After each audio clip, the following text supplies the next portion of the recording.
Oke, assalamualaikum warahmatullahi wabarakatuh. Selamat sore teman-teman semuanya. Bisa dengar suaranya nggak? Oke, so hari ini kita bakalan lanjutin materi probability yang kemarin ya. Kemarin kan kita udah sempat bahas tentang multiplication rule, baik itu untuk events yang saling berpengaruh atau dependent events, jadi antara events satu dan events 2 itu saling berpengaruh, ataupun apa namanya, kalau kedua eventnya itu apa ya, nggak ada keterkaitan atau independent events. Nah,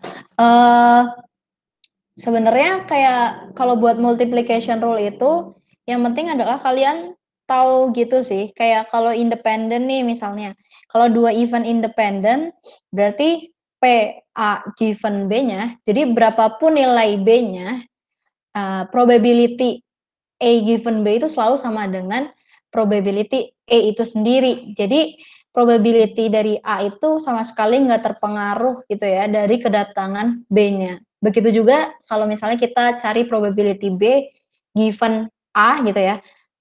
Probability B garis lurus A itu maksudnya uh, kayak yang ini nih. Nah, ini dan ini. Jadi kalau misalnya dia adalah independent event, dia itu nilainya benar-benar murni probability dari A dan B-nya gitu. Jadi kayak nggak sama sekali nggak dipengaruhi sama probability yang lain, gitu ya.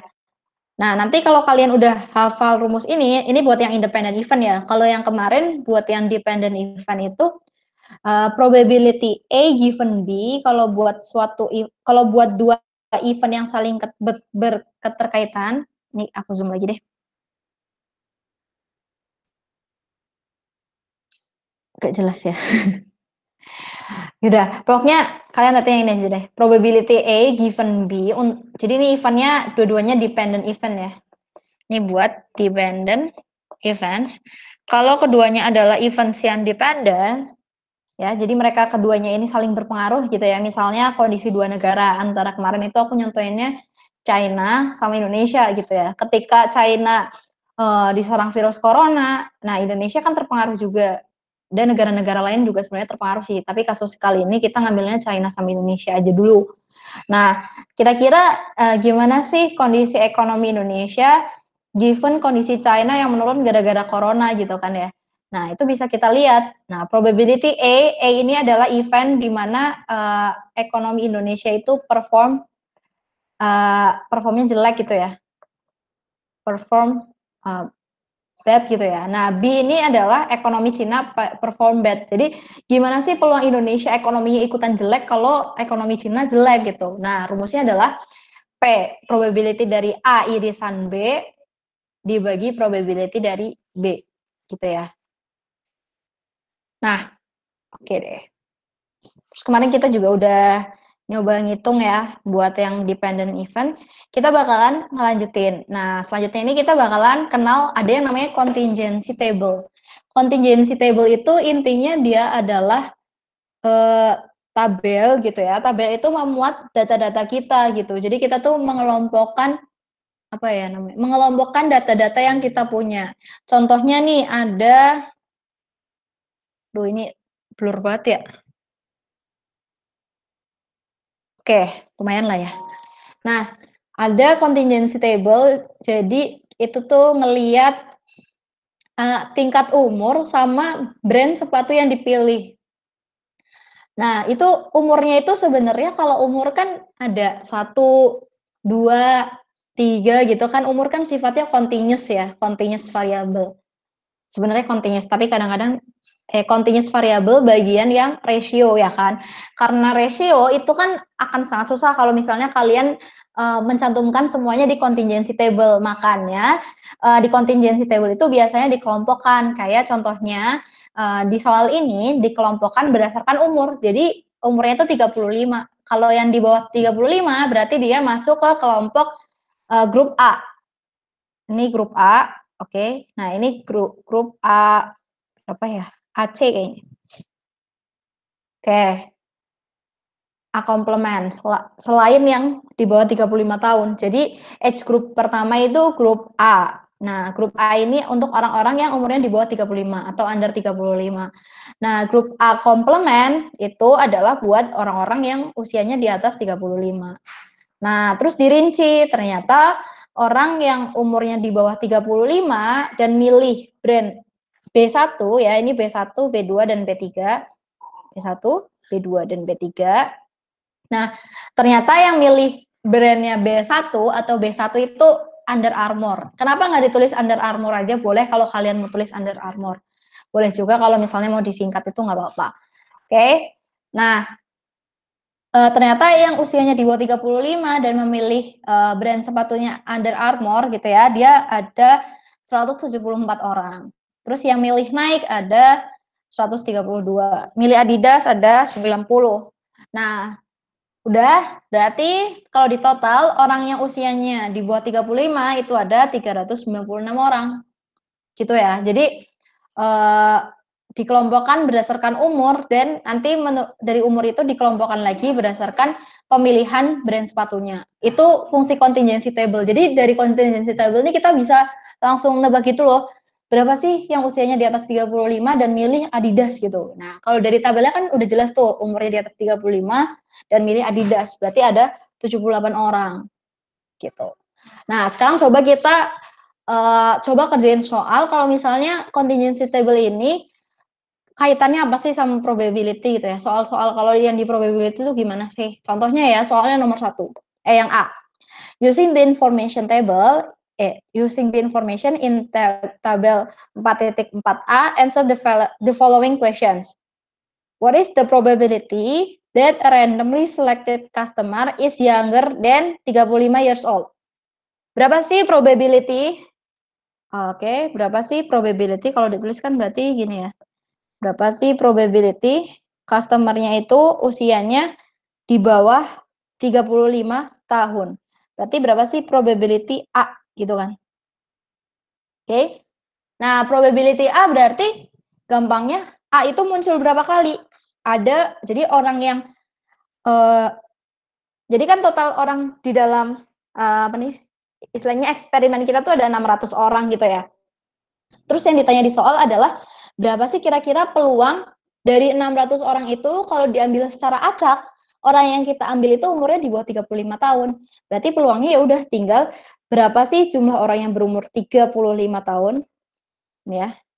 Jumlah orang ya usia di bawah 35 tahun dibagi dengan jumlah semua orang. Gitu kan ya kalau ditulis. Nah, berarti berapa yang di bawah 35 tahun? Ada 396 orang. Dibagi jumlah semua orangnya ada 600. Nah, udah ini tinggal dihitung pakai kalkulator. Jadi nanti kayaknya gak apa-apa sih kalian kalau UTS pakai kalkulator. Oke, jadi ternyata peluangnya adalah 0,66 atau 66%. Jadi ketika kalian ngambil satu orang acak dari sekumpulan orang itu gitu ya, berarti kemungkinan kalian ngambil orang yang usianya di bawah 35 tahun itu ada 66%. Jadi kemungkinannya lebih gede buat dapet yang lebih muda gitu ya. Terus coba sekarang yang B. What is the probability that a randomly selected customer purchases an Under Armour garment? Ini kayaknya sih sepatu ya. Oke, jadi kira-kira apa nih jawabannya, gimana cara ngerjainnya gitu ya. Kira-kira berapa sih probability kalau misalnya kita ngambil secara acak gitu ya, orang-orang yang 600 orang itu kita ambil nih salah satu secara acak. Kira-kira berapa sih probability orang yang kita ambil itu dia bakalan milih Under Armour gitu. Nah, karena di sini orang-orang itu pasti milih salah satu doang kan, nggak mungkin tuh orang pilih Under Armour dan Nike. Jadi kayak orang tuh ya pilihnya cuma kayak kalau nggak Under Armour, ya Nike, kalau nggak Adidas gitu loh, cuma salah satu. Makanya ini disebut dengan mutually eksklusif. Jadi kayak satu orang tuh milih satu doang gitu. Nah, kira-kira berapa ya yang pilih Under Armour? Berarti ya udah kan probability dari kalau Under Armour kan B1 nih. Ya. Berarti ya udah tinggal jumlah orang yang milih Under Armour pemilih Under Armour dibagi jumlah semua orang. Jumlah semua orang. Berapa yang milih Under Armour? Ternyata ada 228 dibagi 600. Hasilnya adalah 228 dibagi 600, hasilnya adalah 0,38 atau 38%. Oke, jadi kalau diartiin, kalau misalnya jawab soal gitu ya, so, kalian jawabnya gitu, so the probability that a randomly selected customer purchases an Under Armour garment is 38%. Atau kalau dibahasa manusiain, kalau kita milih secara acak satu orang di antara 600 orang itu, nah itu kemungkinan dia milih Under Armour itu bakalan 38%. Gitu ya. Nah, sekarang kita coba yang C. What is the probability that a customer is younger than 35 years old and purchases an Under Armour garment? Nah, kalau kita lihat ini ya soalnya, berarti berapa sih peluang ada orang yang umurnya di bawah 35 dan dia itu milih Under Armour garment? Ya udah kalian tinggal lihat aja di tabelnya. Mana yang 35 tahun dan mana yang pilih Under Armour. Berarti kan dia yang di sini ya. Kolom A dan kolom B1. Kolom B1 baris A. Atau apa sih? Ya pokoknya inilah ya, A. Dan ini adalah B1, gitu kan ya. Jadi dia umurnya di bawah 35 tahun dan milih Under Armour. Jadi ada 174, ya kan? Berarti kalian tinggal tulis aja tuh. Atau kalau kalian mau tulis P A irisan B1 gini ya. Nah, berarti ini jadi nanti 174 dibagi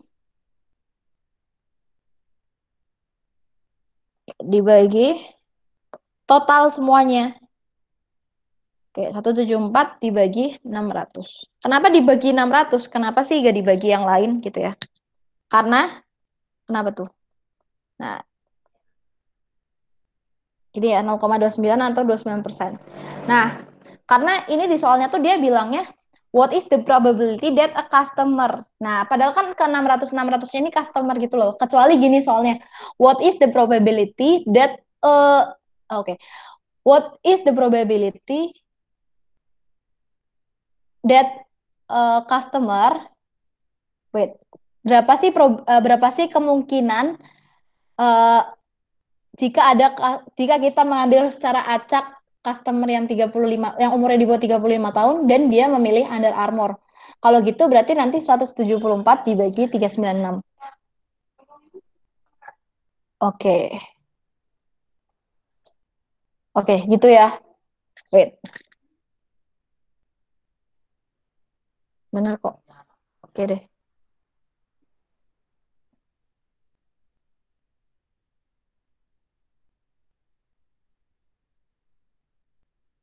Ntar aku coba 0,66.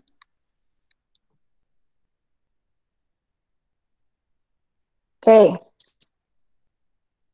Nah, sekarang coba nomor yang D. What is the probability that a customer is either younger than 35 years old or purchases an Under Armour garment? Oke. Ini berarti artinya gimana tuh? Either younger. Wait, coba aku artiin dulu deh. What is the probability that a customer, berarti dia lebih tua daripada 35 tahun ya kayaknya.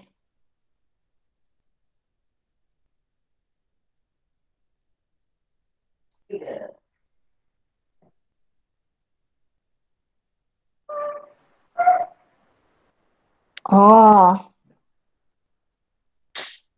What is the probability that a customer, oke, ini jadi customernya itu gimana ya jelasinnya? Kalau either tuh kalau dalam bahasa Inggris either you or me gitu ya. Emang or ya? Oke, kalau ini karena dia sebutannya or, wait, bener kan? ini salah nih, ini harusnya union. Oke, ya gitulah intinya. Oke, yang D ya, coba. Ini yang D aku sebenarnya agak bingung nih. What is the probability that a customer is either younger, ya, either lebih muda dari atau oh. Nah, kalau gini tuh maksudnya gini. What is the probability? Jadi berapa sih kemungkinan ya customer itu kalau kita ngambil customer secara acak nih, kalau dia nggak 35 tahun, ya dia beli beli Under Armour garment gitu. Jadi kalau ini kan apa nih? Kalau ini dia kayak orangnya itu harus 35 tahun dan harus milih Under Armour gitu. Jadi kayak harus dua-duanya gitu. Jadi kayak per foto nggak union ya, berarti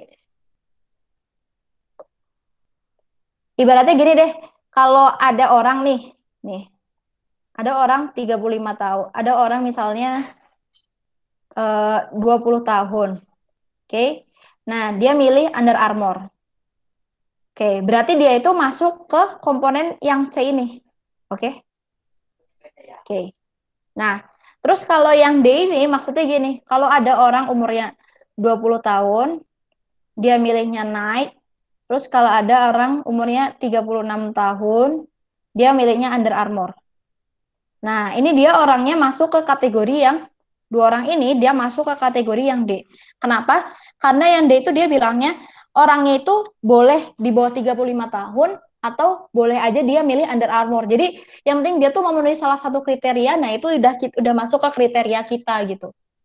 Jadi kalau di bahasa Indonesiain gitu ya, kayak kalau yang C itu dia harus 35 tahun dan harus memilih Under Armour. Kalau yang abjad D ini dia kalau 35 tahun auto masuk dan kalau dia milih Under Armour juga auto masuk. Jadi kita makin banyak nih orangnya. Berarti berapa? Kalau kita hitung di sini yang umurnya 35 yang umurnya di bawah 35 tahun kan berarti ada 174 tambah 132 tambah 90 kan. Berarti kalau orang yang umurnya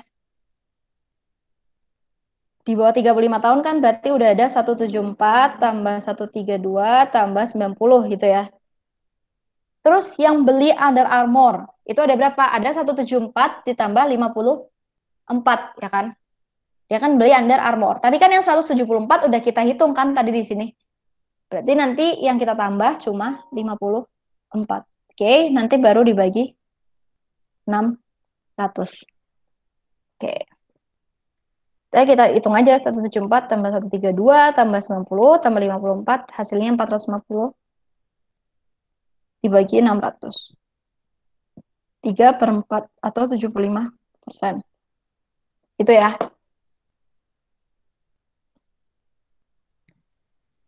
Oke.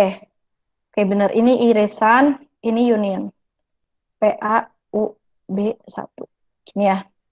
Jadi ibaratnya tuh kalau yang C ya, untuk abjad yang C ini kalau kita gambarin ini misalnya orang yang umurnya di bawah 35 tahun nih, yang A. Terus ini orang yang milih Under Armour atau B1. Oke. Nah, yang C itu kita disuruh nyari berapa sih orang yang ya dia di bawah 35 tahun dan dia juga memilih Under Armour. Berarti orangnya tuh ada di sini sebenarnya. Kalau yang C. Oke. Kalau yang D, oke. Ini berapa sih orang yang umurnya di bawah 35 tahun dan dia milih Under Armour? Pasti kan ada irisannya. Tapi yang kita disuruh hitung itu adalah semuanya ini ada berapa. Jadi kayak kalau dia nggak 35 tahun ya dia milih Under Armour deh gitu. Ya jelas lebih gede dong areanya daripada yang C gitu. Ada yang mau ditanya nggak sampai sini?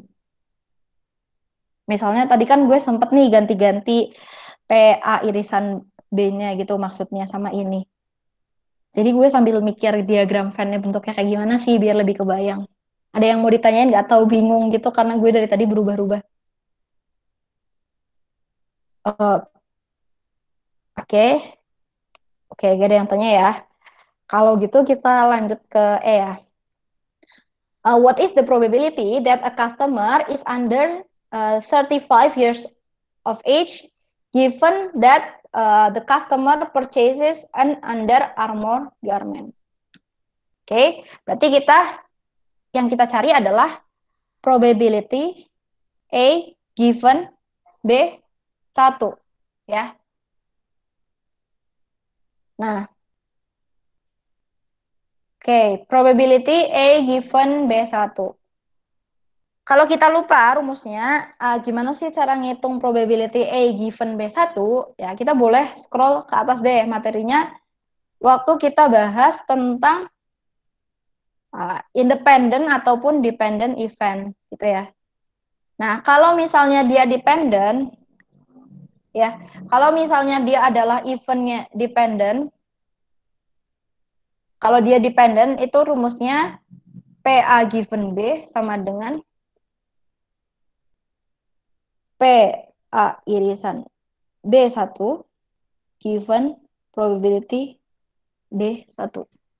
Ini kalau eventnya event yang dependent. Oke. Okay. Kalau eventnya independent, nah berarti probability A given B1 ya gak ngefek, sama aja kayak probability A gini kan.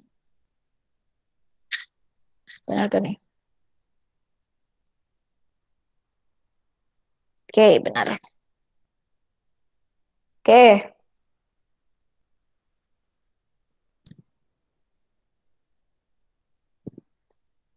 Oke, sekarang kita coba dulu deh. Kita anggap, nah kalau ini kita coba dulu ya. Dia depend, kita sebenarnya kita belum tahu kan dia itu apakah dia itu eventnya independen atau dependent gitu. Nah, kita coba hitung dua-duanya nilainya gimana sih. Kalau misalnya dia eventnya event dependent, berarti probability A given B1-nya sama dengan probability A apa tuh namanya? Intersect B1 ya. Nah, tadi kan kita udah ngitung nih, ternyata probability-nya itu 29% atau 0,29 dibagi dengan probability B1 0,38. Nah, ini berarti jadi 0,29 dibagi 0,38. Hasilnya 0,763. Kalau ini hasilnya 66%. Ya, kalau misalnya dia independent event. Oke. Wait. Kalau wait. Kalau kata gue, dia itu termasuk ke yang dependent event. Kenapa? Karena di soal pertama nggak di state kalau dia independent gitu ya. Itu satu. Terus yang kedua adalah kalau kita baca soalnya, kita itu berarti ngelihat gini, kalau given-given tuh bacanya boleh dibalik. Oke, atau kalian kalau misalnya baca soal yang C, yang E itu boleh dibalik gini. Given that the customer purchases an Under Armour garment, ya, berarti kalau misalnya nih customer kita milih Under Armour garment, misalnya berarti kan kita udah fokus di kolom yang ini kan. Kita udah fokus nih di kolom yang ini. Tahu gue kasih warna ini deh. Aku kasih stabilo warna. Nah, kita udah fokus di kolom yang ini. Oke. Okay. Given that customer kita yang udah kita warnain pink itu tuh, berapa sih probability dari customer yang milih Under Armour ya, dan dia usianya itu harus berapa? Harus di bawah 35 tahun. Nah, berarti kan sebenarnya kita bisa carinya tinggal gini juga bisa kan sebenarnya, probability dari orang yang milih Under Armour itu kan 228. Berarti kita bisa tulis di sini dia 174 dibagi 228. Jadi kayak given apa nih? Given given suatu customer milih Under Armour ya. Jadi kayak nih Under Armour Group gitu ya. Misalnya kita sebut Under Armour Group. Kalau ada Under Armour Group, kira-kira anggota dari Under Armour Group itu yang kemungkinannya berusia di bawah 35 tahun tuh berapa orang sih? Kan berarti tinggal 174 dibagi ya, yang usianya di bawah 35 kan 174 dibagi total anggota Under Armour Group. Nah, nanti kalau kita hitung 174 dibagi 228 hasilnya sama 0,763. Gitu ya. Oke. Sampai sini ada yang mau ditanyain nggak? Dapat ya. Jadi kalau ada given-given itu, kalau di contingency table, kalian boleh bacanya itu kebalik. Jadi kalian baca dulu bagian given-nya. Ya. Given orang tersebut adalah anggota dari Under Armour Group, berapa sih peluang orang itu umurnya di bawah 35 tahun gitu. Atau kalau misalnya kalian disuruh nyari given, misalnya ya, coba deh salah satu nih, misalnya Hana misalnya, Hana bisa ini nggak, mic-nya bisa nyala nggak? Oke, kalau bukan Hana siapa deh yang mic-nya lagi bisa nyala? Ada yang mau? Aku kak. Ada yang mau? Aldino. Halo? Ya kenapa kak? Halo? Ya halo kak, suara aku kedengeran nggak kak? Oh ya dengar, sorry. Ternyata laptopku yang tidak ada volumenya. Oh. Oke, nah misalnya ya Aldino coba, given orang itu masuk ke night group, oh ya nggak apa-apa, nah misal given misalnya ada orang yang masuk ke night group, kira-kira usia dia di atas 35 tahun berapa persen? Uh, Kalau misalnya naik grup Uh, yang di atas 35 tahun ya kayak iya ya, berarti 72/204 gitu kak kalau iya, misalnya. benar kayak gitu. Oh oke okay, kak. Oke, Aku sekalian nanya boleh nggak kak? Tadi aku agak boleh. miss yang poin gede. Itu kan Uh, customer is either younger than 35 years old hmm, or purchase an apa namanya an Under Under Armour. Armour. Itu kenapa Iya. ditambah 54 juga kak? Itu. Jadi yang D itu maksudnya adalah berapa sih peluang kalau kita ngambil orang di 600 orang itu gitu ya, ngambil satu orang, itu kira-kira berapa sih peluang orang itu, kalau nggak 35 tahun, ya dia milih Under Armour. Jadi kayak boleh dua-duanya. Kalau ada salah satu miss tuh nggak apa-apa. Jadi dia tuh nggak harus, uh, seenggaknya misalnya dia lebih tua gitu daripada 35 tahun, seenggaknya dia milih Under Armour, berarti dia masuk ke Oh. yang di D. Berarti kalau misalnya ditanya naik misalnya gitu kan, naik berarti Oh. ditambah 72 gitu kak, bukan ditambah 54. Terus nanti per 200 per 600 gitu. Iya benar. Nah, benar. Oh, oke oke oke. Thank you kak. Iya, gitu ya. Kalau eh, kalau dia bunyinya adalah N, ya berarti kalian lihat eh, perpotongan kolom sama barisnya gitu. Kayak misalnya berapa sih peluang orang itu di atas 35 tahun dan memilih naik. Kan karena ini ngomongnya dan berarti kita pilih yang ini. Berarti 72 dibagi 600 gitu.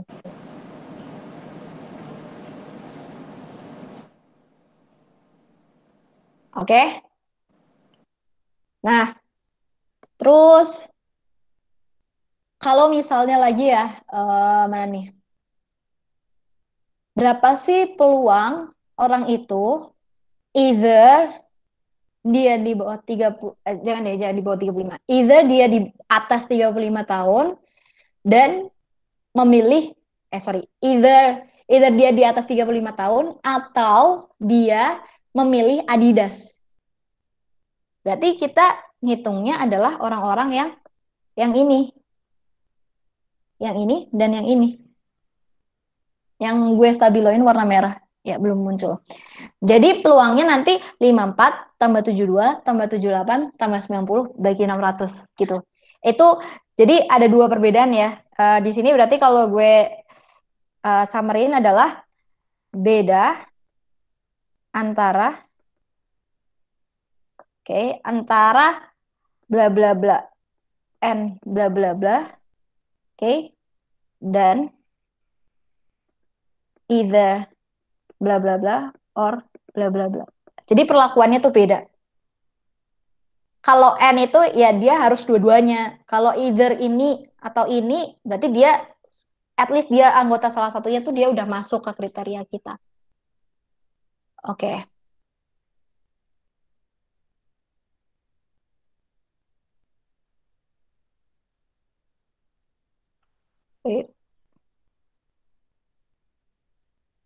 Oke ya.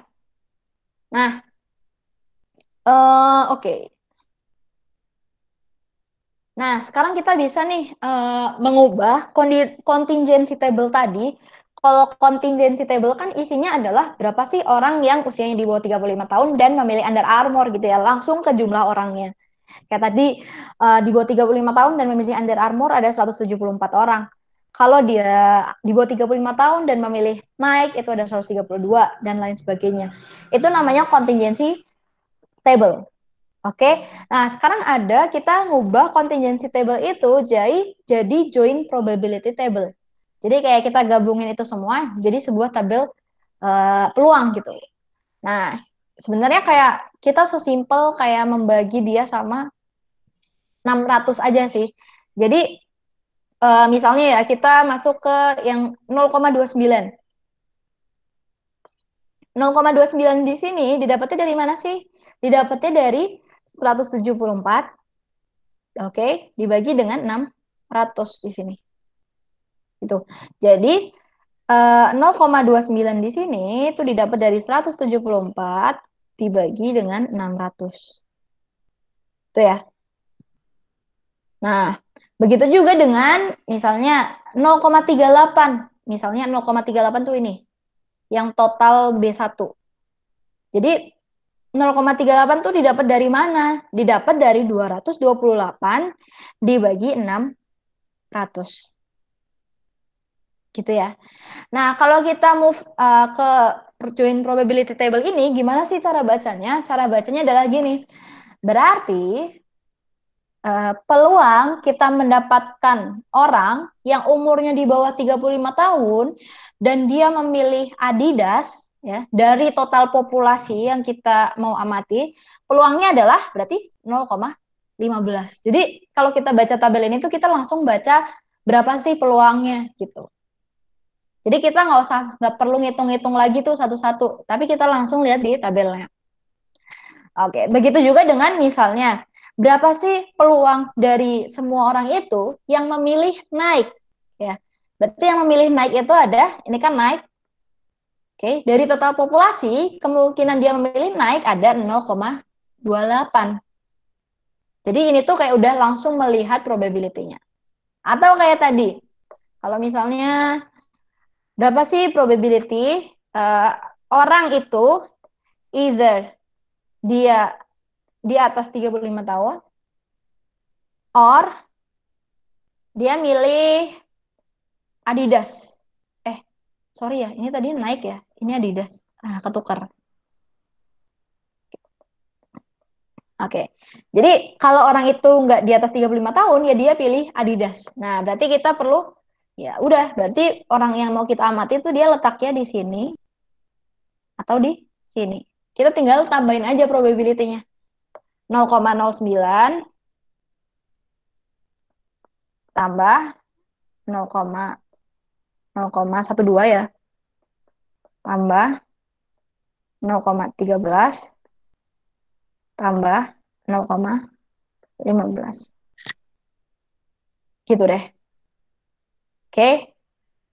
Nah, itu. Jadi kita bisa pakai contingency table atau join probability. Sebenarnya sama sih. Oke. Sampai sini ada yang mau ditanyain tentang join probability table, contingency table. Ngubahnya, gimana cara ngubah dari contingency table ke join probability table? Ada yang mau ditanyain? Kalau nggak ada, kita langsung lanjut ke materi selanjutnya ya. Masih tentang probability. Kali ini kita bakalan belajar tentang total probability rule. Jadi intinya kalau kita lihat di gambar ini, ya, kalau kita baca nih, the total probability rule expresses the probability of an event A, misalnya kita mau cari berapa sih probabilitas atau peluang terjadinya A gitu ya. Peluang terjadinya A. Nah, dengan diketahui kalau A ini merupakan potongan dari dua event yang mutually exclusive dan exhaustive. Nah, maksudnya gimana tuh? Kalau pengertian mutually eksklusif kan artinya eh, apa ya? Dia sendiri-sendiri gitu ya. Nggak ada event yang berpotongan. Jadi misalnya ada dua event B sama B aksen gitu ya. Sorry, B sama B komplement boleh deh, atau B aksen gitu ya. Nah, dua event ini antara B dan B komplement itu saling mutually eksklusif. Jadi kalau ada event udah masuk B, dia itu nggak mungkin masuk B komplement. Jadi kalau ada satu kejadian itu dia cuma boleh ada di B, kalau nggak di B komplement. Artinya nanti kalau misalnya keduanya ini adalah uh, sesuatu yang mutually eksklusif, nah ya, berarti nanti nggak boleh ada perpotongan. Jadi probability A ya yang probability B yang beririsan dengan C itu nol. Jadi nggak boleh ada event yang jadi atau yang jadi bagian di keduanya gitu. Itu buat mutually eksklusif. Nah, kalau exhaustive itu maksudnya apa? Kalau exhaustive itu maksudnya event B dan event C ini kalau dua-duanya digabungin, dua-duanya itu udah lengkap gitu. Jadi kayak dua-duanya tuh apa ya? Nggak ada kejadian atau event lain selain keduanya. Jadi nggak ada misalnya nggak ada BD gitu, nggak ada event BD, nggak ada event C, nggak ada event D. Jadi eventnya tuh cuma dua itu, B dan B komplement. Nah ini berarti keduanya exhaustive, atau kalau keduanya exhaustive ini berarti probability B digabungin dengan probability C itu kalau ditambahin nilainya satu, nilai probability-nya. Oke. Nah, itu pengertian mutually exclusive sama exhaustive ya. Oke. Nah, misalnya ya, eh oke, nah sekarang kalau total probability rule tuh maksudnya gimana sih? Nah, kalian coba lihat diagram Venn yang bagian bawah. Oke, nah itu ada event A sama event B sama event B komplement ya. Nah, event B dan event B komplement ini sifatnya dia pertama mutually eksklusif. Kenapa? Karena dia nggak ada irisannya. Ya, dia nggak ada irisannya. Atau probability B intersect B komplement itu nilainya nol. Jadi dia tuh nggak ada yang saling tumpang tindih gitu antara B sama B komplement. Jadi ibaratnya kalau suatu event itu udah masuk B, ya dia nggak akan masuk B komplement. Itu dia namanya mutually exclusive. Terus B dan B komplement ini juga event yang exhaustive. Kenapa exhaustive? Karena ketika keduanya ditambahkan, ini udah mencakup semesta sampel gitu. Jadi kayak ruang sampelnya tuh udah terisi penuh. Nah, itu dua-dua event itu dia mutually eksklusif dan mutually exhaustive. Mutually eksklusif dan exhaustive. Nah, sekarang kalau misalnya kita mau cari probability A, gimana sih caranya kita cari probability A gitu ya? Nah, probability A, ya berarti kan A itu kebagi jadi dua dong. Bagian yang warnanya merah, ya karena A itu nilainya di tengah-tengah. Berarti yang pertama, bagian yang warnanya apa nih? Merah, oranye ya, yang ini. Sama yang kedua, yang warnanya biru. Oke ya, jadi ada dua tuh, yang warnanya merah atau oranye, sama yang warnanya biru. Nah, berarti kalau kita mau cari probability A, ya, berarti kita misalnya ini luas area A kecil, ini luas area B kecil, berarti A tambah B gitu kan. Nah, ternyata A kecil itu adalah apa? Irisan antara A dan B. Ya kan ini kan tumpang tindihnya A. A itu kan yang ini nih. A itu kan yang ini nih. Nih, yang lingkaran ini kan A. Nah, area A kecil ini adalah ya, intersect atau tumpang tindihnya B sama A. Berarti kita bisa tulis dengan probability dari A intersect B. Ditambah yang B ini adalah apa? Perpotongan antara A sama B komplement. Nah, kita bisa tulis dengan PA intersect B komplement. Jadi ini adalah total probability rule. Nah, nantinya probability A intersect B itu bisa kita jabarin lagi dengan probability A given B dikali probability B. Ini dapetnya dari mana? Dari dependent events yang udah kita cari di atas, yang kemarin kita cari tuh. Kalau suatu event itu adalah dependent ya, maka probability A given B-nya adalah ini kan, yang aku lingkarin tuh. Nah, itu probability-nya. Berarti kalau dari sini kita mau cari probability A intersect B, hasilnya adalah berarti yang B ini kita pindah ke kiri kan, jadi pengali. Jadi probability A given B dikali probability B. Nah, itu asalnya dari situ tuh. Sama kayak yang ini, yang oke, ini aku pisahin ya. Berarti yang ini juga, yang probability A irisan B komplement bisa kita tulis dengan probability A given B komplement ya dikali dengan probability B komplement. Itu buat total probability rule. Itu ya. Sebenarnya ini rumusnya jangan dihafalin semua sih. Kayak kalau rumus ini kan didapat dari rumus yang dependent gitu kan. Rumus tadi yang independen juga dapatnya dari rumus yang dependent gitu. Jadi kayak kalian hafalin satu aja sebagai kuncinya. Nah, terus ini tadi total probability rule ya. Probability ini emang agak lumayan banyak sih rumusnya. Tapi kalian karena open book juga kan, maksudnya kan nggak bakalan tahu tuh. Ini aku bukan mengajarin licik ya, tapi emang kayaknya kalau ujian IE itu bahkan kaprodi gue tuh bilang sendiri kayak kalau udah online kayak gini kan emang ya dosen mau gimana lagi pasti mahasiswa kan open book. Kalian bikin summary aja sendiri gitu tentang rumus-rumus yang udah ada. Jadi nanti kalau kalian latihan soal ataupun nanti kalian ujian tuh bakalan lebih mudah gitu. Jadi kalian nggak usah cari-cari rumus lagi kan, nggak usah buka-buka PPT. Kayak kalian kayak semacam bikin cheat sheet gitu kali ya. Nah, kita juga bakalan kenal yang namanya probability tree. Oke, jadi pohon peluang. Nah, iya pohon peluang. Nah, misalnya ya, coba kita ini banyak juga ya probability. Oke, buat probability rule, probability tree, contohnya gini ya. Coba kita baca deh soalnya. Even though a certain statistics professor doesn't require attendance as part of students' overall grade. Jadi ada sebagian profesor yang tidak memasukkan kehadiran dalam penghitungan skor. She has noticed that those who regularly attend class have a higher tendency to get a final grade of A.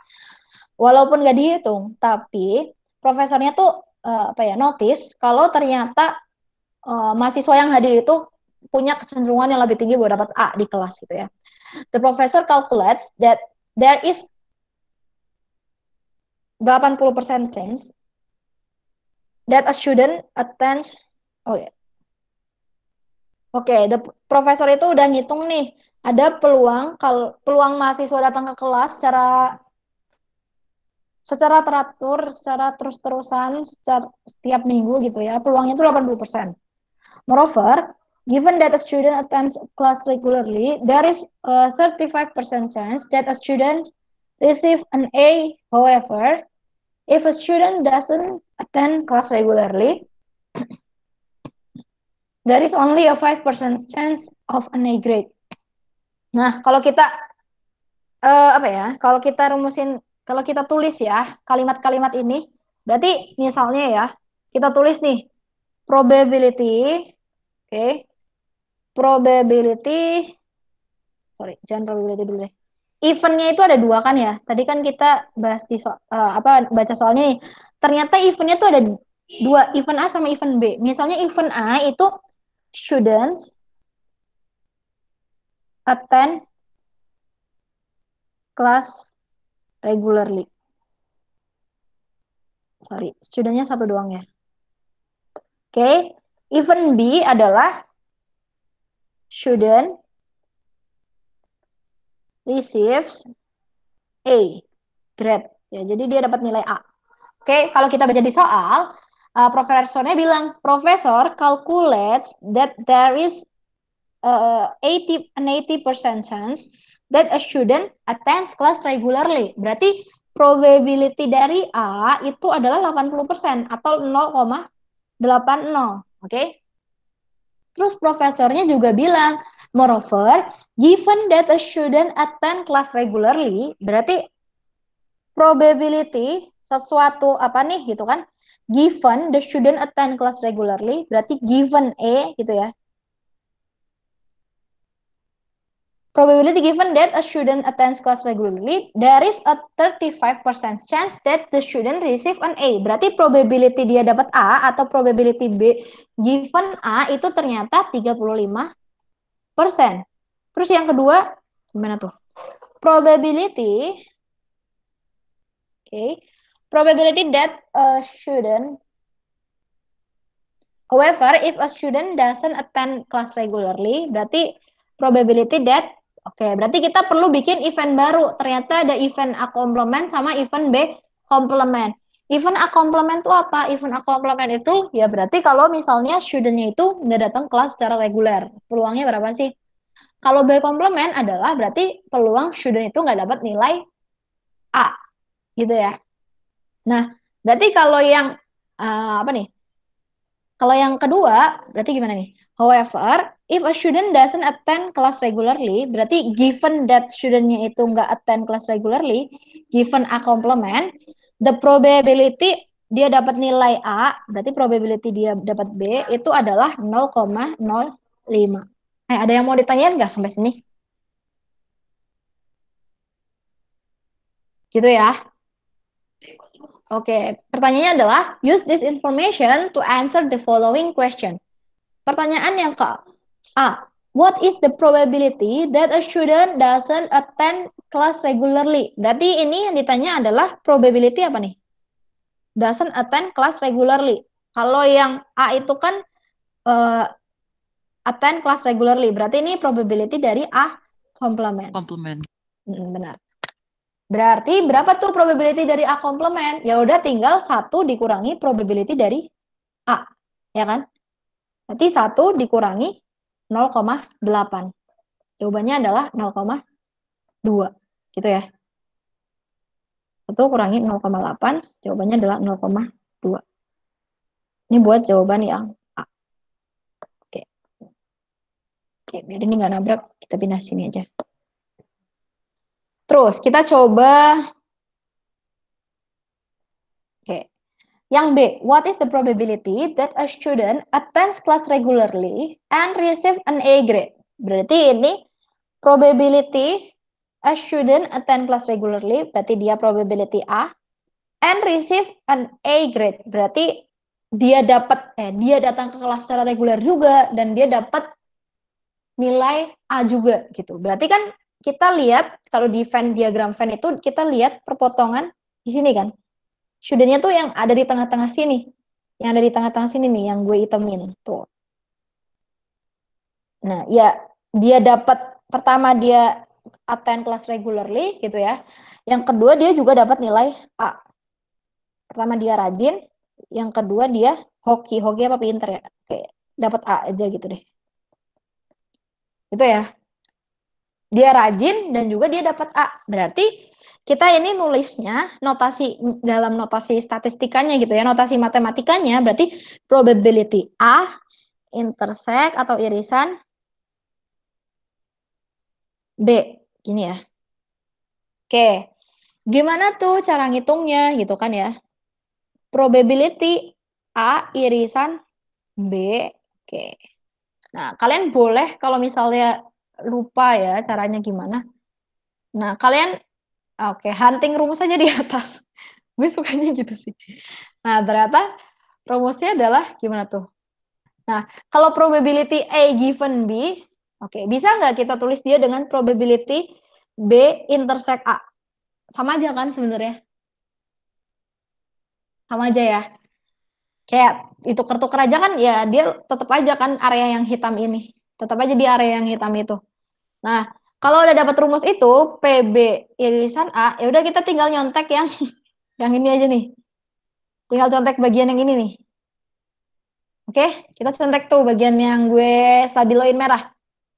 Ternyata probability A irisan B, ya. Probability A irisan B itu sama dengan probability A given B dikali probability B. Berarti kalau gue punya probability B given A, gimana rumusnya? Probability B irisan A, berarti rumusnya probability B given A dikali yang terakhir kan, probability A. Oke ya. Nanti kita masukin nih rumusnya ke sini. Probability B given A dikali probability A. Ada nggak nilainya? Ternyata ada semua kan?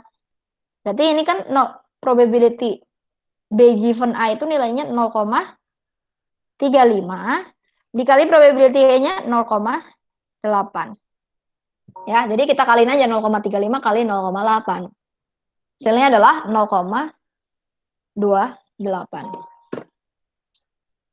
Oke ya. Nah, sekarang coba yang C. What is the probability that a student doesn't attend class regularly? Tuh, berarti dia nggak datang kelas regularly. Kalau dia nggak datang kelas regularly kan berarti dia A komplement ya. Dan menerima nilai A. Berarti tapi dia B gitu. Jadi kalau kita yang C ini kita tulis rumusnya adalah probability A komplement irisan B, ya kan? Nah, ini boleh kita tukar lagi. Probability A komplement irisan B itu sama aja kayak probability-nya B irisan A komplement. Dapat nggak kenapa kita boleh bolak-balik ini? Karena ya areanya sama, area yang di tengah-tengah itu. Kayak misalnya ini probability A, ini probability B gitu ya. Ini kan area tengahnya ini nih. Nah, sekarang kalau aku balik, B-nya yang di kiri, ini B, ini A. Nah, bagian yang sama-sama di A dan sama-sama di B, walaupun ditukar gitu kan tetap sama ya. Makanya gue bisa bilang probability A irisan B itu sama aja kayak probability B irisan A. Oke ya. Nah, kalau udah kayak gini berarti ya udah kita tinggal kaliin aja. Berarti ini probability B irisan A komplement itu sama dengan probability B given A komplement dikali probability dari A komplement. Oke. Jawabannya berarti probability B given A komplement itu 0,05 dikali probability A komplement. Ya, tadi kan kita udah nemu nih di A, ternyata probability A komplementnya itu adalah 0,2. Ya kan? Berarti ini tinggal kita kali 0,2. Oke. Nah, kita tinggal hitung pakai kalkulator. Hasilnya adalah 0,01%. Jadi kalau jawabannya C, kalau kalian mau bikin so-sonya gitu ya. So, the probability that a student doesn't attend class regularly and receives an A grade adalah 1%. Gitu. Oke, kita coba kerjain yang D. What is the probability that a student receives an A grade? Berarti ini probability dari B, gitu kan ya? Oke. Nah, ini pakai addition rule. Asik ya tuh. Probability dari A sama dengan gimana ya? Oke, kita coba lihat yang atas tuh. Probability dari A itu sama dengan, ya kan? Ini kan rumusnya nih, yang atas nih. 3. Ini total probability rule. Probability A berarti probability dari A irisan B, ya kan? Ditambah probability A irisan B, sorry. Probability A irisan B komplement. Gitu kan ya? Kalau dari yang atas nih. Oke, benar. Nah, ini semuanya boleh dibolak-balik kan ya? Ini gue bolak-balik nih. Yang probability A given probability A intersect B, gue balik jadi probability B intersect A. Ditambah yang ini probability A intersect B komplement, ini juga gue balik jadi probability B komplement intersect A. Ya udah kita dapat nih Ini berarti yang kita dapat dari opsi B, ya kan? Probability B given, probability A irisan, probability B irisan A, susah banget sih ngomongnya. Terus yang ini, yang kedua ini juga yang kita dapat dari C, ya kan? Berarti tinggal kita tambahin aja 0,28 tambah 0,01. 0,9. Gitu ya. Jadi intinya adalah kalau kalian bingung, kalian coba tulis dulu aja yang dimaksud di soal itu apa sih yang disuruh cari gitu. Oke, kalau udah, kalian lihat rumusnya pakai rumus yang mana. Ada yang bisa ditukar-tukar nggak gitu. Jadi paling itu sih ribetnya probability buat statek. Kayak kudu apal rumus. Satu rumus aja, kalian pegang satu rumus aja sih sebenarnya. Atau kalau kalian susah menghafalkan rumus gitu ya, ini kan kalau dulu gue tuh offline kan ujiannya, jadi harus hafal kan semuanya. Gue tuh kayak, ini nih gambar-gambar kayak gini tuh ngebantu banget gitu loh. Gambar-gambar gini tuh ngebantu banget gue buat ngingat-ngingat rumusnya. Mungkin karena gue lebih ke visual kali ya orangnya. Kalau ada gambar tuh lebih kebayang gitu. Nah ini kita udah ngerjain nih A sampai D. Ada yang mau ditanyain nggak? K itu yang A komplement boleh tukar sama B komplement.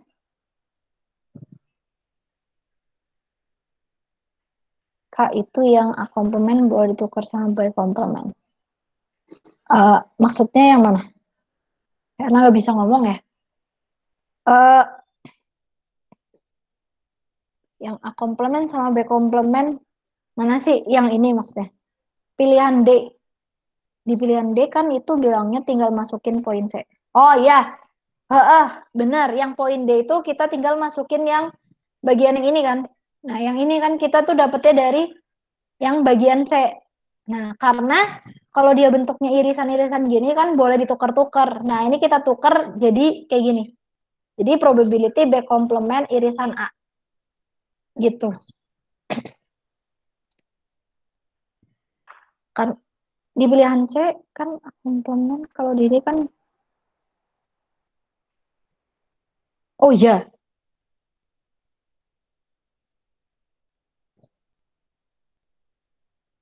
Oh iya, benar juga ya. Salah dong. Ini nih kalau banyak AA-nya. Bentar ya. Sebenarnya, oke, kita coba hitung ulang ya yang D. Bener juga ya, Hana. Berarti ini tuh,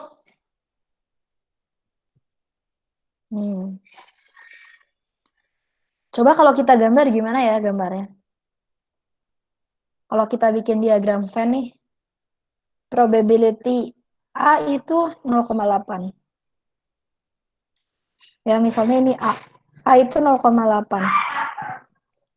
Terus probability B, susah juga ya bikin itu ya. Enggak, deng. Nih, probability A irisan B itu 0,28. Berarti ini B, ya, ini 0,28. Berarti bagian yang di sini jadi 0, berapa nih? 0,8 dikurangi 0,28, 0,52. Ya kan?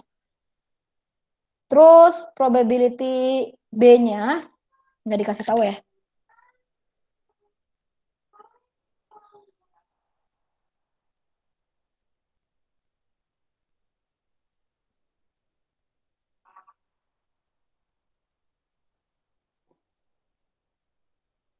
Oh alah, gini.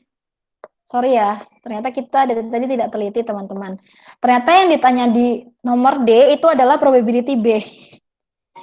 Kalau probability B, berarti kita bisa bilang, kita tuh ngitung probability B intersect A, ya kan, ditambah probability B intersect A komplement, ya kan?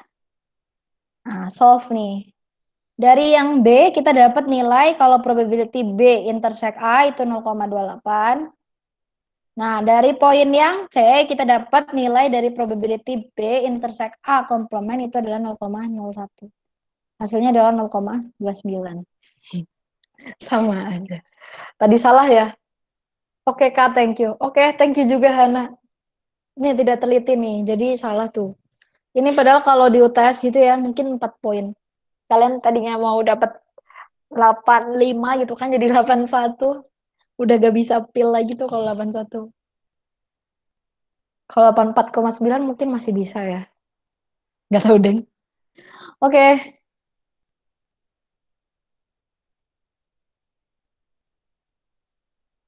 oke.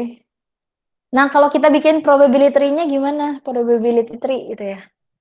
Nah, kalau probability tree-nya ini, kita notasinya agak beda ya sama probability tree yang di sini. Stage 1, kita bagi dulu nih.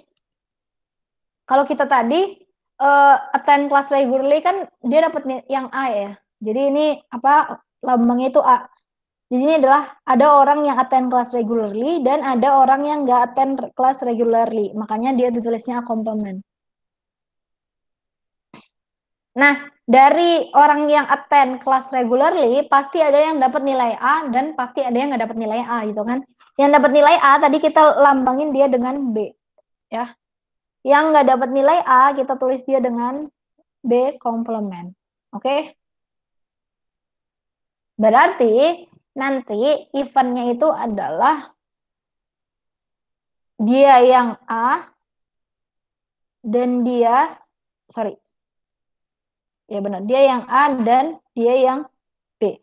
A irisan B eventnya tuh kalau dia attend kelas regularly dan dia dapat nilai A gitu ya. Ini kan rajin dan dapat nilai A. Nah, itu kita nulisnya nanti probability A intersect B. Ternyata hasilnya benar nih 0,28 benar gak? Benar ya berarti. Yang B benar tuh. Terus yang C, probability A complement given B. A complement Oke, ini B complement berarti ya. Probability A complement given B hasilnya ternyata 0,01. Benar. Gitu ya. Oke deh. Agak bingung gak sih probability?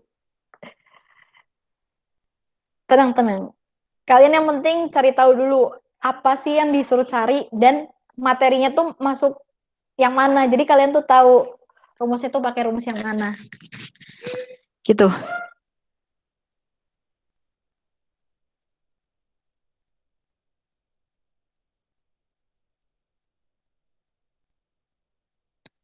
Oke. Oke, nah sekarang kita lanjutin. Jadi ada yang namanya Bayes theorem. Oke. Nah, oke. Jadi probability, the posterior probability atau posterior probability itu probability B given A gitu ya. Itu bisa kita hitung dengan kita pakai apa nih? Probability sebelumnya atau probability B gitu. Nah, gimana caranya? Jadi tadi kan kita udah belajar ya sebenarnya. Probability A irisan B itu sama dengan probability A. Salah. Gini kan sebenarnya probability B intersect A gitu ya sama dengan probability B given A dibagi probability A. Iya nggak? Gini kan?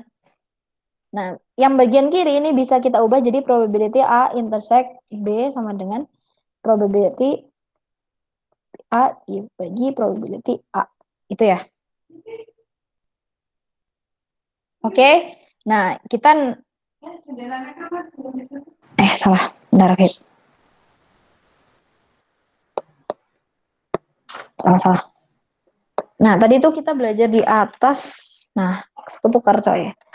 Probability A irisan B itu sama dengan probability B irisan A itu sama dengan probability B given A dikali probability A. Gitu ya. Nah, yang ini bisa kita tulis jadi probability A irisan B sama dengan probability B given A dikali probability A. Oke. Nah, terus kita tukar. Jadi ininya yang sendirian. Jadi nanti probability B given A itu sama dengan probability A irisan B dibagi probability A. Dapat deh rumus yang ini. Jadi kayak kalau kalian tahu rumus yang ini, kalian bisa dapat rumus yang ini. Ini kan rumus dari yang tadi dependent kan. Nah, jadi kalian tahu rumus yang dependent, kalian bisa tahu apa sih yang kita mau hitung di Bayes theorem. Oke. Nah, berarti ini dapat dari dependent rumus yang dependent. Terus nanti kita samain lagi. Ternyata probability B given A itu sama dengan probability A intersect B. Nah, ini rumusnya dapatnya dari total probability, ya enggak? Ini dapat dari total probability rule. Nah, yaudah kita masukin aja. Berarti nanti probability A irisan B tambah probability A irisan B komplement. Oke? Nah, terus bagian bawahnya ini kita ganti lagi pakai rumus yang apa? Balik lagi pakai rumus yang dependent lagi nih. Ini pakai rumus yang dependent lagi nih. Ini juga ganti rumusnya pakai rumus yang dependent.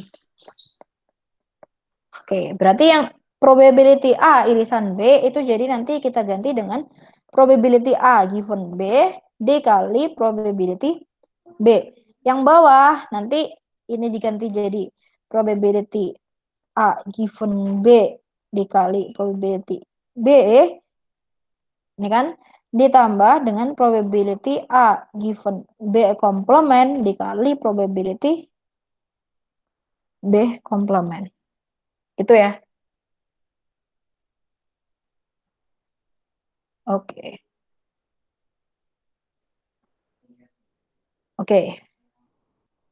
Nah, oke, terus kita bahas lagi extension of the total probability rule and the Bayes theorem. Oke, jadi kalau misalnya nih ada event, nah misalnya kayak tadi kan diagram Venn ya. Misalnya di diagram Venn ini ada event, ada 4 event gitu ya. Misalnya ini event B1, ini event B2, ini event B3, ini event B4. Terus di dalamnya ini ada event A. Ya, ini ada event A. Nah, Bayes theorem tuh bilang probability dari A, ya berarti kan kita mau ngehitung seluruh luas area yang A ini kan. Kita mau ngehitung seluruh luas area yang A ini. Gimana caranya? Probability dari A itu berarti nilainya nanti sama dengan probability A irisan B1 tambah probability A irisan B2 tambah probability A irisan B3 tambah probability irisan B4 dan seterusnya sampai event B4. Syaratnya adalah event B1, B2, B3 dan B4 ini kalau kotak-kotak gini dan gak ada yang berpotongan, berarti kalau kotak-kotak gini semuanya itu dia namanya exhaustive. Dan kalau nggak ada yang berpotongan, dia namanya mutually exclusive. Jadi syaratnya itu event B1, B2, dan B3 itu harus mutually exclusive dan exhaustive. Oke, nah nanti kalau Bayes theorem itu, nah yang ini nanti dijabarin lagi pakai rumus yang dependent. Dia jadi berubah jadi rumus yang kayak gitu. Yang probability A given B1 dikali probability B1. Yang ini probability A given B2 dikali probability B2. Oke.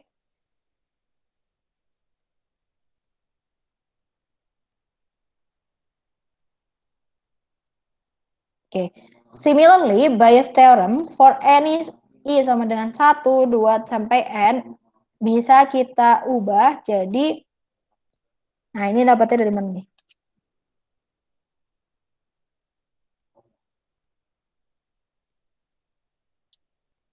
Nah ini itu, wait,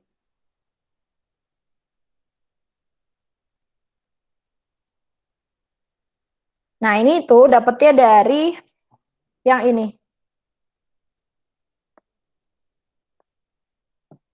Kan tadi kan kita udah dapet nih, kalau misalnya, wait. Nah, kita kan udah dapet nih, kalau misalnya ternyata ya, probability, pokoknya itu nanti kalau diturun-turunin, kalau pakai Bayes theorem, itu nanti jadinya probability, kalau kita tadi kan kita udah dapat nih probability dari A given B, probability A intersect B itu nanti ujung-ujungnya tuh bakalan dapat yang kayak gini nih, bakalan dapat yang ini kan terakhir-terakhirannya. Nah, sama kayak yang ini. Ini kan berarti probability A irisan B1 nanti akhir-akhirannya itu kita bakalan dapat kayak gini juga. Gitu. Itu Bayes theorem sih, idenya dari situ. Jadi kayak kalau kita dikasih tahu suatu informasi tentang probability, kita bisa jalar-jalar ke probability yang lain, gitu. Oke,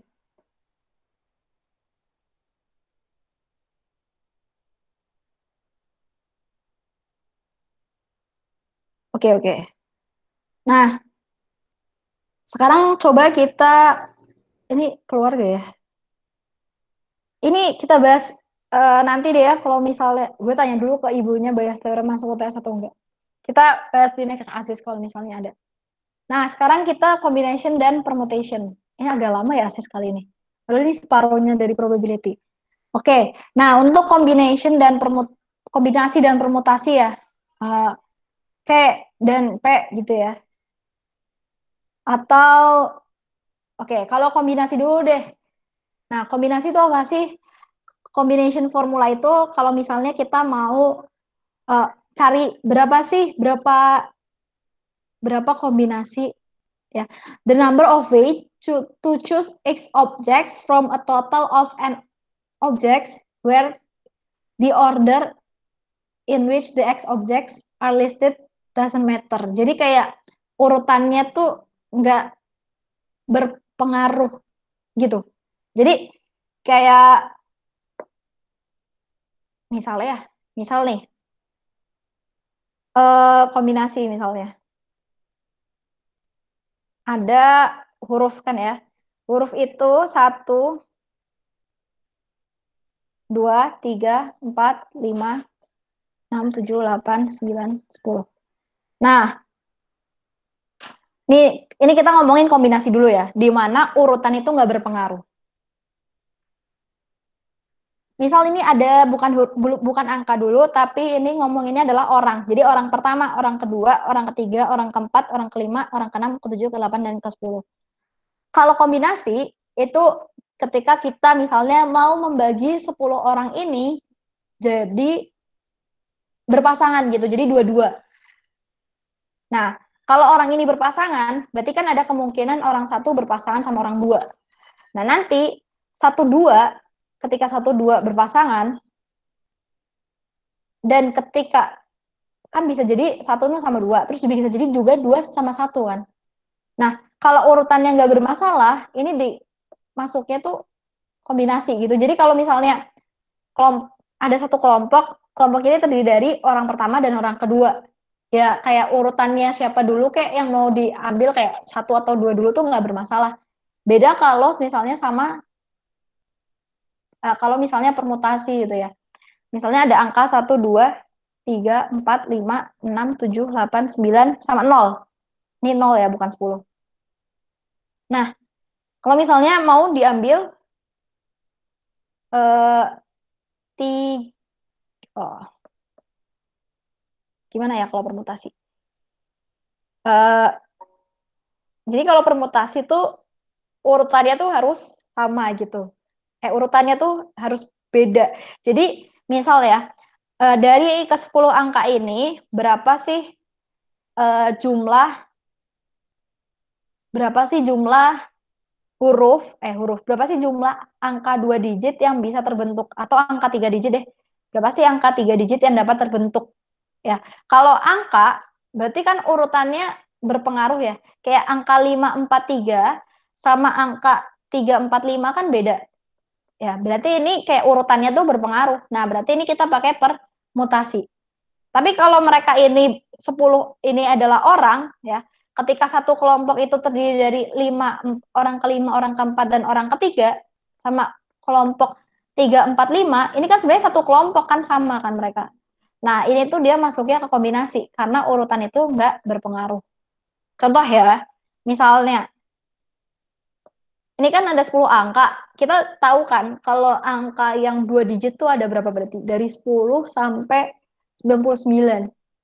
Berarti kira-kira ada 90 angka ya, 90 angka yang bisa terbentuk dari 10 angka ini. Sorry, 90 angka 2 digit. Nah, kita mau buktiin nih. Kita mau buktiin pakai rumus permutasi. Berarti kita mau bikin permutasi, kita mau bikin 10 permutasi 2. Jadi dari 10 angka ini kita mau ambil 2 huruf, mau ambil 2 angka gitu. Nah, berarti nanti rumusnya adalah n faktorial n min x faktorial. Semoga benar ya, biar gue nggak pusing.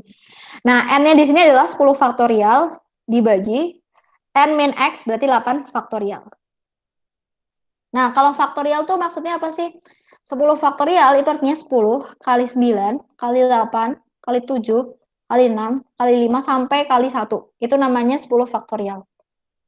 Kalau 1 faktorial berarti 1 doang. Nah, yang istimewa adalah 0 faktorial. 0 faktorial itu nilainya 1. Ya, lama banget nih munculnya. Nah, itu. Oke, berarti ini berapa? 10 faktorial sama 8 faktorial. Nah, kita nggak usah ngitung 10 faktorial itu nilainya berapa.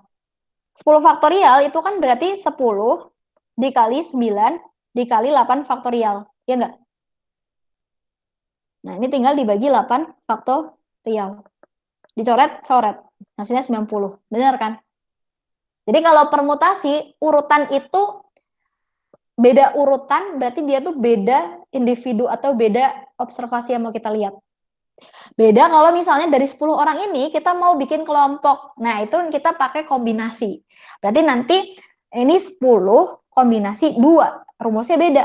Nah, ini kombinasi itu bisa dilambangkan dengan 10, 2. Nah, ini kombinasi. Bisa apa ya? Bisa beda apa ya? Penulisan dalam matematika itu bisa kayak gitu juga. Nah, kalau kombinasi rumusnya itu n faktorial, n kita adalah 10 gitu ya. Dari 10 orang kita mau bikin orang itu kelompokan 22. Berarti nanti di sini 10 faktorial dibagi 8 faktorial dikali 2 faktorial. Nah, ini berarti 10 kali 9 kali 8 faktorial bagi 8 faktorial kali 2 faktorial. 8-nya kita coret, 2 faktorial kan 2 kali 1, berarti 2. Nah, bisa kita coret sama 10. Berarti ini jadi 5. Nah, jadi kemungkinan kita bisa membentuk 45 kelompok orang atau 45 pasang yang berbeda-beda. Jadi entah itu 1 sama 2. Kalau kita mau bikin apa nih grafiknya gitu ya, di sini deh. 1 sama 2, 1 bisa sama 2, 1 bisa sama 3, 1 bisa sama 4, 1 bisa sama 5, bisa sama 6, 7 sama 8, sama 9. Nah, sama orang ke-10. Oke. Nah, kalau orang kedua ini nggak bisa sama orang ke-1. Kenapa? Karena di sini dia udah ada dihitung di sini. Jadi di sini orang kedua mulainya dari orang ketiga, orang keempat sampai orang ke-10. Berarti ini kan ada berapa kemungkinan? Ada 9. Terus nanti di sini ada 8 kemungkinan, ya kan?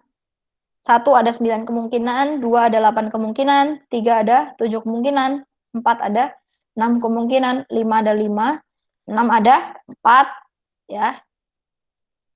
Yang orangnya ada 7 ada 3 kemungkinan, yang 8 ada 2, yang 9 ada 1. Orang ke-10 udah dipilih kan awal-awalnya. Jadi nanti totalnya pasti total kelompok yang mungkin dibikin itu ada 45 kelompok.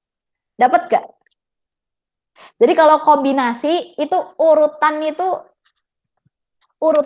posisi duduk gitu ya. Misalnya kalau zaman SMA tuh nggak deng. Ya kayak gitulah. Kalau misalnya orang kelompokan kan aku sama kamu ya sama dengan kamu sama aku kan kalau kelompokan tuh.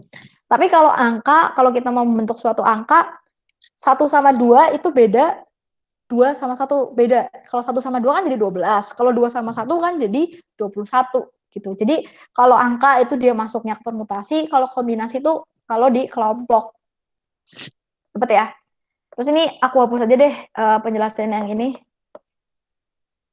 Nah, coba sekarang kita ngerjain yang 68.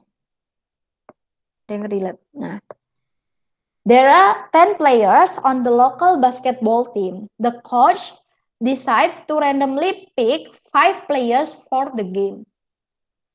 Ya, ini kan berarti kita mau cari kelompok. Berarti kita pasti pakai kombinasi. Nomor yang A, pura-pura nggak tahu dulu deh kalau dia pakai kombinasi gitu kan. Yang A. In how many different ways can the coach select ya 5 players to start the game if order doesn't matter. Jadi kalau di basketball tim itu kan misalnya ini timnya masih cupu gitu ya. Jadi urutan orang di timnya tuh nggak dipermasalahin. Tim ini jadi apa nih namanya? Apa ya kalau di basket tuh aku nggak ngerti deh posisinya. Jadi yang bagian defense ya atau bagian offense ya gitu kan ya. Nggak bermasalah gitu. Semuanya bisa. Misalnya Aldino main basket dia bisa di depan, bisa di belakang. Hasan main basket bisa di depan, bisa di belakang. Jadi ordernya tuh nggak bermasalah. Kalau gini berarti kita pakainya kombinasi. Udah kita tinggal tulis aja 10 C 5. Dari 10 orang kita mau pilih 5. Ya. Berarti gimana? Berarti ini sama dengan 10 sama 5. Ini kan kalau notasi lainnya. Berarti ini 10 faktorial bagi 5 faktorial kali 5 faktorial. Gitu ya. 10 faktorial kan berarti 10 kali 9 kali 8 kali 7 kali 6 kali 5 faktorial bagi 5 faktorial kali 5 faktorial. Coret-coret ya. 5 faktorial itu berapa? 5 kali 4 kali 3 kali 2. 5 kali 4 20, kali 3 60, kali 2 120. Berarti ini 120. Ada nggak yang bisa kita coret? Ini ya, sama 60, di sini tinggal 2. Terus sama ini 4. 9 kali 4, 36, 36 kali 7, 252. Jadi ada 252 kemungkinan kombinasi timnya. Banyak juga ya. Oke, sekarang kita coba kerjain yang B. Yang B itu apa? In how many different ways can the coach select 5 players to start the game if order? Misalnya ada yang jadi point guard, ada yang jadi center, ada yang bagian belakang gitu kan ya. Ada yang bagian shooting-shooting. Ada yang jaga bagian belakang gitu ya. Nah, kalau misalnya hal itu berperan penting ke tim, pakainya kita pakai permutasi. Ordernya itu diperhatikan. Berarti nanti 10 permutasi 5. Berarti nanti cara ngitungnya adalah 10 faktorial dibagi 5 faktorial. Ya, rumusnya diingat-ingat ya. Jangan sampai ketukar. Walaupun kalian udah tahu nih kombinasi harus dipakai di mana, permutasi udah dipakai di mana, tapi urutannya itu jangan sampai lupa. Urutan. Rumusnya itu jangan sampai lupa. Berarti ini 10 faktorial, 10 kali 9 kali 8 kali 7 kali 6 kali 5 faktorial bagi 5 faktorial kali 5 faktorial. Oke. Berarti ini tinggal coret 120 ya. 5 faktorialnya satu tok ya? Satu doang. Oke. Berarti ini tinggal kita kaliin. 10 kali 9 kali 8 kali 7 kali 6. Nah, berapa tuh? Banyak juga ya.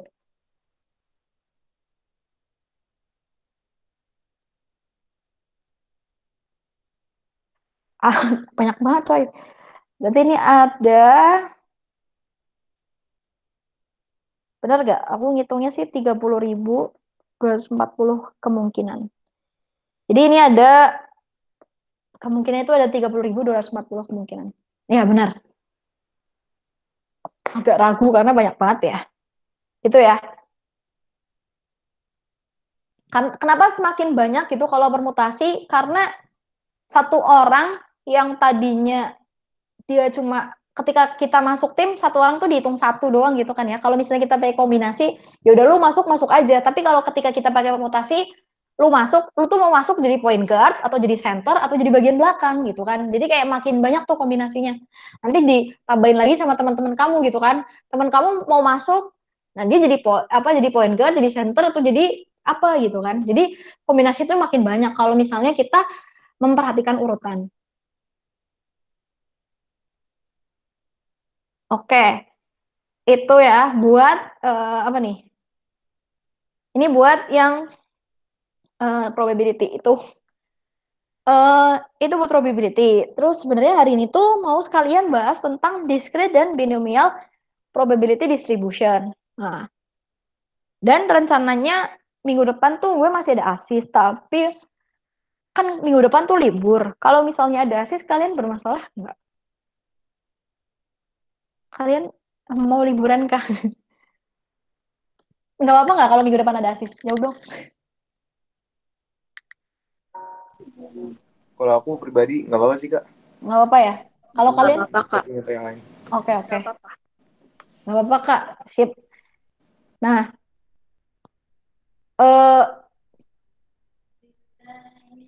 eh paling buat hari ini sampai situ dulu sih karena udah jam segini ya. Sebenarnya buat yang discrete sama binomial tuh agak sedikit sih. Nah, besok tuh kan kita mau bahas salah satu soal juga ya. Nah, kebetulan yang soal yang kita bahas di sini ada satu di ujiannya sih gitu. Jadi sekalian aja deh nanti. Oke, kita bakalan ngerjain yang apa ya? Kita bakalan ngerjain soal yang 2 tahun lalu. Jadi kan 2 tahun atau 3 tahun ya? Ya itulah kalau yang tugas kalian kan 1 tahun lalu sama 2 tahun yang lalu kan. Nah, biar kalian semakin banyak itu soal-soal yang ada di otak kalian.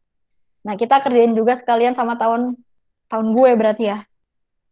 Tahun gue tuh. Dulu gue sebenarnya UTS nilainya nggak bagus kok. Karena apa pribadi. Oke, nah mungkin akses sampai sini segitu dulu kali ya. Nanti kalau misalnya di akhir ternyata pertemuan kita nggak cukup gitu ya, dan kalian masih pengen asis lagi, mungkin asisnya bakalan gue buat asinkronus kayak kayak kelas banget ya. Jadi nanti asisnya bakalan gue upload di YouTube. Wait ya, gue mau save sesuatu dulu. Ini berarti asis 8 2 Oktober 2020. Sekarang karena online tuh absennya, jadi kalau setiap ada asis tuh harus di screenshot gitu. Kok fotonya yang ini sih? Wait.